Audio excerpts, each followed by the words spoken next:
How to publish a post with your WordPress app.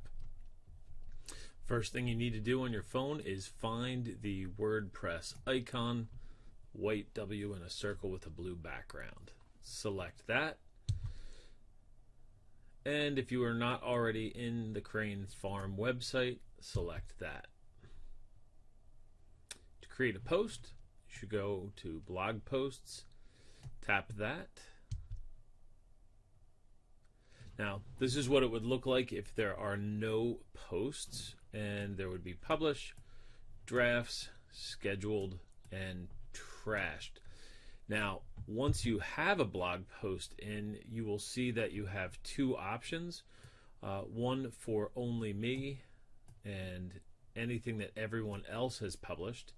If you come to the top, you will also see that you can select between Published, Drafts, and other categories. Your posts will appear here, and all you need to do is scroll down to see your old posts. You could do this if you needed to edit them. If you, let's say you caught a spelling correction error that you wanted to fix, you would tap in there, edit it, and save it. But to add a new blog post, we'll hit this plus button in the top right hand corner, and that will create a new post. Now, we have to add the title, and then don't forget you have to tap down here for the content. Otherwise, you'll have a really long title and no body.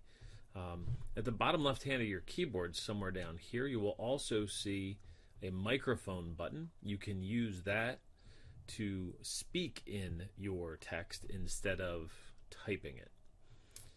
Down at the bottom here, there's all kinds of things, different heading levels, if you want bullets, if you want to make a quote, bold, italices, if you want to put a hyperlink, and of course, 3 dots always means more options.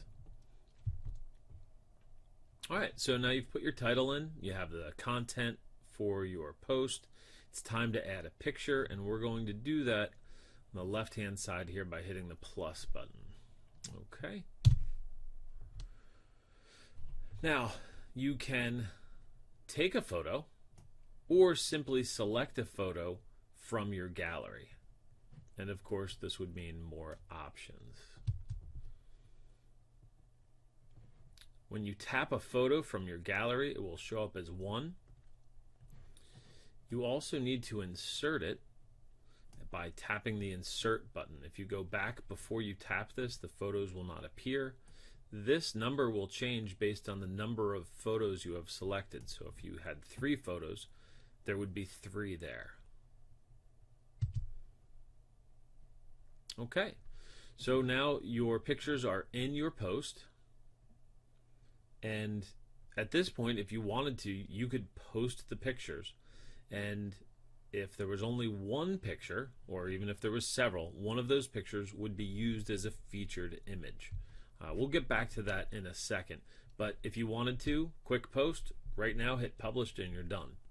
But we're going to do a couple more things that are going to help this post go to the right place on your website. And to do that, we're going to need to add a category. And on the top right hand side somewhere over here are 3 dots. You want to tap that. When you tap those 3 dots, you want to select Post Settings. All right, those 3 dots always allow us to see the other options. And when we go to Post Settings, we're going to want to select Categories. And these are the categories that are already set up. You can also add them, but for now, the only ones that display on your site are the ones we're about to see. Okay, and these are the 3 types of categories that you have. If you want it on your front page, select What's Fresh, and for now we just have recipes. These would appear on your recipes page. You can select both though, and they would then appear on both of those pages. Okay, so again, front page, we want to put the What's Fresh category on there.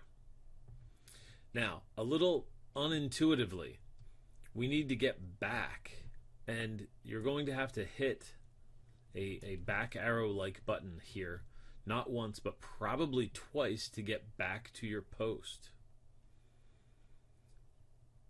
Once you're back in your post, we are going to want to hit 3 dots again, go back to post settings, although we could have done this while we were there, just practicing going back and forth, and we want to set a featured image. When you tap set a featured image, you will see all of the different photo galleries that you have, or folders, however you want to categorize them. Once you tap on one of those, all of the photos in that image gallery will appear, and it will become your featured image. Once you've tapped on it, you can see that your feature image will appear here. Again, all you need to do is hit this back arrow to get back to your post. But let's take a second to go over what your featured image actually is.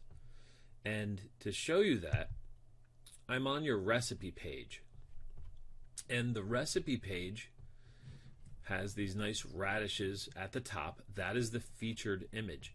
It only appears when multiple posts are on a particular page. So it's your teaser image. It's what would get people to click on the spring salad honey mustard dressing post. If I were to open that post, you will see that there is a completely different image of the actual salad, and the radishes are nowhere to be seen. Now, you can also have the featured image on the inside of the post, or just as I did with the radishes separated. That was done more just to be an example. And if you only insert a single image into a post, it will be used as both by default. So if you get to the stand in the morning, and we're going to be selling blueberries today, you take a great picture of blueberries, it will automatically be used as both by your website. All right, so let's get back to that post that we have here, and we need to publish it. And in the top right hand side, again, we have the more options, but next to that it should say publish. And when you tap that, it's going to take you to kind of a safety screen so that you don't accidentally publish it. It's going to ask you once again, publish. This way you don't post it online before you're ready. And at this point, you're going to need to take a couple minutes, depending on how much service you have. If you have good service, this shouldn't take too long, but if you have spotty signal, it will take a while to upload all of the photos from your phone to the web server. Once that's done, you're going to get an option to share this. And this is where you can very quickly update your Facebook with the exact same information. So you're going to hit your share information, or I'm sorry, your share button. Select Facebook out of your options. And now you do want to type a little bit here. You don't have to type your entire post. Matter of fact, you absolutely don't want to put your entire post there. What you want, though, is a teaser. Something that says, oh my God, I want to click on this link to find out more about the blueberries that are on sale today. And the idea is that if people are following your Facebook and they're clicking on your link, they're going to your website. And by having them go to your website, you increase the traffic, which means that Google is going to rate your site higher, and it's going to be easier for people to find you. And that's the name of the game. And now there's only one less thing to do. Sit back and make some money. Good luck. Give it a try.